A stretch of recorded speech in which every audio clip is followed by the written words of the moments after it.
Iya, Ibu. Saya punya tanah, tanahnya itu dulunya dipakai buat bikin batu bata, Iya. batako.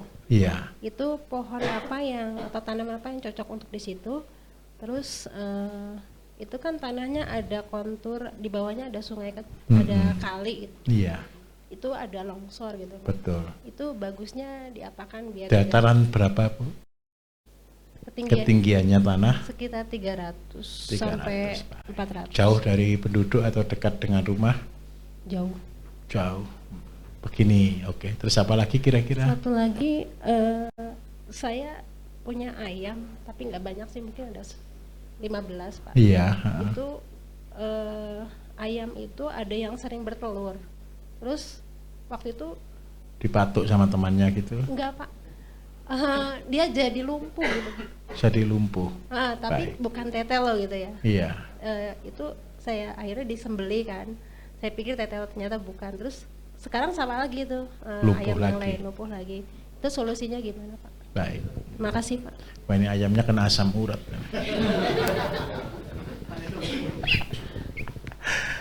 Begini, saya minta maaf. Kalau punya lahan yang jauh dari rumah, terbagus sebenarnya kalau tanah miring ketinggian 300 kan bisa tanami buah. Buah terbagus bisa apokat, mangga, jeruk, itu bagus. Tetapi kalau jauh dari rumah, biasanya nanti kita yang tanam, orang lain yang panen. Membantu, kan gitu.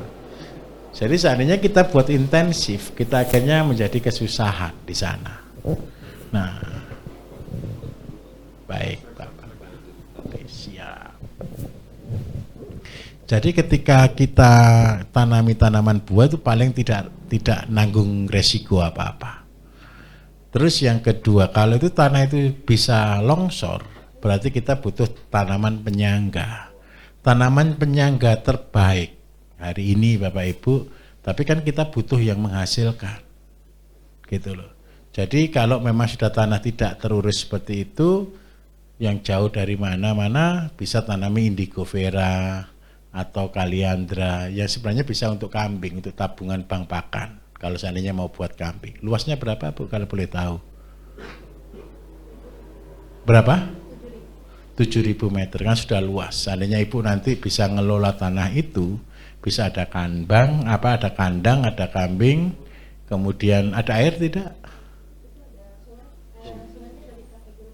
Oke, kalau dari Gunung Salak kan berarti air sungainya kan bagus, berarti kan bisa Ibu gunakan itu sawah. Tapi terus terang begini loh Bapak Ibu, kalau kita tidak kuat dana, kalau kita belum kuat sumber keuangan, ketika kita harus invest di tempat yang jauh, itu kan butuh keluar banyak uang. Yang pertama pembangunannya, yang kedua menatanya, yang ketiga berarti kita juga harus siap rumah dan kandang di sana. Dan kan pasti kita akan bayar orang, dan yang harus kita siapkan betul adalah kita harus siap dengan operasional cost.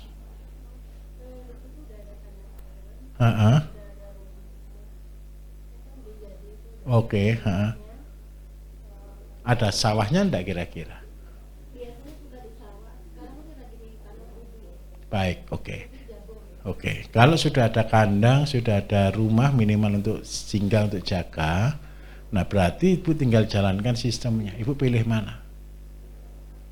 Seandainya Ibu mau ternak apa nih? Ternak kambing, ternak sapi, atau ternak ayam? Karena kandangnya kandang ayam, Ibu pilih dulu. Kambing. Kalau mau ternak kambing ada 7.000 meter. Terus yang kedua, ini kan tidak mungkin semua, berarti kan karena ada yang longsor juga Bu ya. Berarti ya tidak masuk. Oke, 7.000 meter. Baik. Untuk 7.000 meter, kalau ini bisa dibuat sawah. Seandainya kita butuhkan nih, kita bisa pelihara kambing berapa banyak. Kalau sudah ada kandangnya berarti clear. Sekarang kita akan buat konsep. Ibu di sana bisa jual jagung muda? Harga berapa kira-kira? Bukan. Kalau seandainya Ibu di Bogor ini nih, nanti di sana kira-kira ada yang bisa jual jagung mudanya enggak kira-kira? Harga berapa kira-kira menurut Ibu? Harga jagung muda. Ibu pernah beli jagung muda kan? Satu biji berapa kira-kira? 1.000 ya, boleh ya? 5.000 1 kilo, toh isi 3 kan? Bukan, satu bijinya berapa? 1.000 aja gitu ya. Oke, baik. Ini penting Bu, ini penting. Soalnya begini, kalau kita punya 7.000, Ibu, kita harus ngitung begini. Jadi Bapak Ibu, kalau kita dikatakan bijaksana, kalau kita mau ternak, kita harus menyiapkan pakannya. Jadi ada sebutan, orang yang bijaksana adalah orang yang menyediakan pakan bagi ternak-ternaknya. Itu kata kuncinya. Bagaimana caranya? Caranya begini, sepele. Saya punya tanah 7.000 meter nih. Tanah 7.000 meter ini akan saya tanami jagung. Jagung manis, seandainya Ibu pakai jagung manis boleh, jagung hibrida biasa boleh, jagung lokal boleh. Kalau saran saya, kalau bisa Ibu dapat jagung ketan, tahu ya jagung pulut ya? Warnanya putih atau ungu, betul ya? Itu kan lagi tren nih, mahal sekali. Tapi itu kenapa saya pilih jagung lokal? Karena dia jelas non GMO dan dia jelas sebagai anti cancer. Nah, seandainya saya ngomong dulu nih, jagungnya pakai jagung besar. Berarti jarak tanamnya anggap aja 1 meter, tadi jaraknya 70-40, isinya 35.000 sampai 70.000. Ini isinya. Rata-rata isinya adalah 70.000. Nah, kita butuh Bu, untuk tanam jagung yang seandainya sehari kita tanam, karena usia jagung muda itu anggap aja dengan perawatan 80 hari. Berarti 7.000 dibagi 80, kita anggap aja sekitar 600 deh, bersih. 600 meter per hari. Seandainya Ibu tanam kan tidak mungkin per hari nih, tanam 1 minggu sekali. Berarti 600 kali 7. Berarti ada sekitar 4 berapa? Sorry, luasnya 7.000 kok 600 tuh, 60 ini. 60 kali 7 berarti 420 meter per minggu. Gitu. Nah, 426 per meter. 1 meternya kali 10. Berarti ketemu 4.200. Nah, jadi setiap minggu kita tanam 1 petak yang luasnya 400 meter. Terus bertahap. Tujuannya apa? Yang pertama, Ibu punya penghasilan mingguan. Ibu kontrolnya gampang. Tanam tiap minggu sekian ya, 400, isi benihnya sekian. Seandainya pasti ada yang mati, Ibu. Anggap aja yang mati tinggal 3.000 deh. Minta tolong 3.000 ini sebagai mingguan untuk bayar karyawan yang jaga, yang rawat kambing. Terus yang kedua, berapa kambing yang boleh kita pelihara di sini? Kalau saya punya 3.000 per minggu, berarti 3.000 kita bagi 3, ketemu 1.000. 1.000 kita bagi 7, ketemu 150. Anggap aja 150 gitu ya, 150 kilo per hari. 1 ekor kambing makanya 6 kilo. Berarti ini kita bagi 6 lagi. Anggap aja ketemu 20 berapa ini? 25. Berarti Ibu kapasitas 7.000 ini Ibu bisa pelihara kambing 25 ekor. Kambing ini investasi. Ini bonusnya.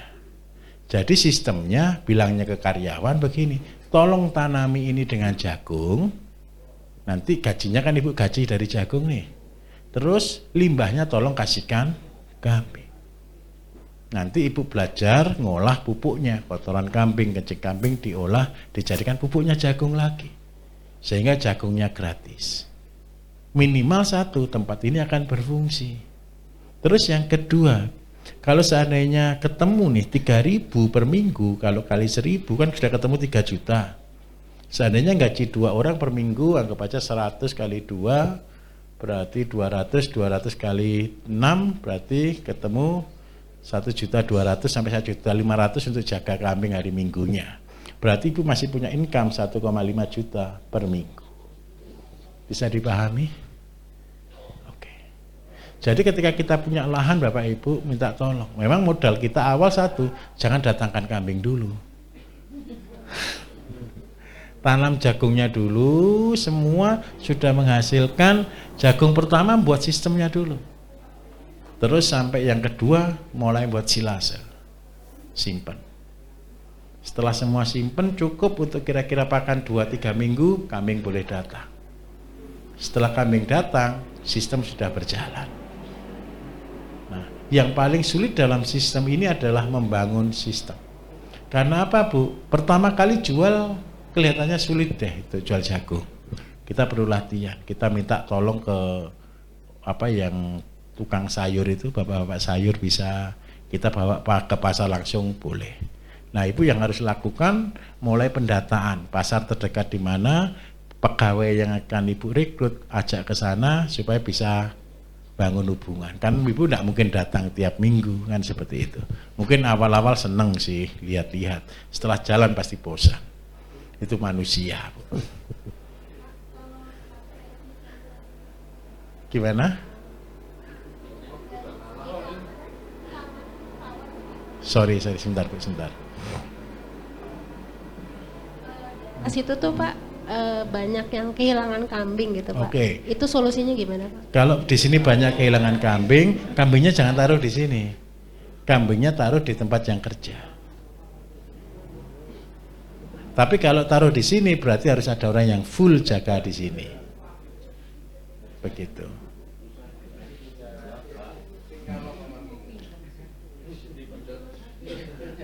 Jadi begini Bapak Ibu, ini kan bedanya di sini. Ketika kita mengerjakan ini kan lompat. Ini lompat. Sebenarnya konsep yang saya kepingin kita lakukan kan bertahap. Ini bisa ketika kita sudah, jadi tujuan jagung ini hanya untuk passive income dulu. Ini menghasilkan dulu. Dan ketika ini menghasilkan, ibu baru kasih kambing. Kalau seandainya tidak ada kambingnya dulu boleh, Bu. Ibu jual tebonnya juga laku. Tebon jagung itu rata-rata sekitar Rp1.000 sih 1 kilo. Terus yang kedua, seandainya ibu tidak mau untuk pakan, ini ibu korbankan untuk pupuk juga tidak masalah. Begitu. Tapi kan lebih baik kan begini, kalau kita buat pupuk nih, kita kan tetap butuh chopper Bapak Ibu, betul kan? Daripada beli chopper, lebih baik beli kambing. Kenapa kok begitu? Kalau chopper tidak bisa buat kotoran itu bulat-bulat, Bu. Tapi kalau kotoran kambing tidak usah disuruh, dia bulat-bulat. Paham maksud saya ya? Terus yang kedua, chopper itu tidak bisa beranak, Bu. Tapi kalau kambing ada kemungkinan beranak. Nah, lokasinya terbaik di mana? Taruh di rumahnya penduduk yang kerja. Nanti sistemkan bagi hasil. Jadi kambingnya sendiri ibu no cost. Yang biaya cuma di sini, tapi sudah punya passive income. Tapi perjanjian, nanti tolong pupuknya dikumpulkan, kita olah untuk puni. Sehingga zero cost di jagung, zero cost di kambing, dan dapat income. Itu konsepnya. Seperti itu. Terima kasih.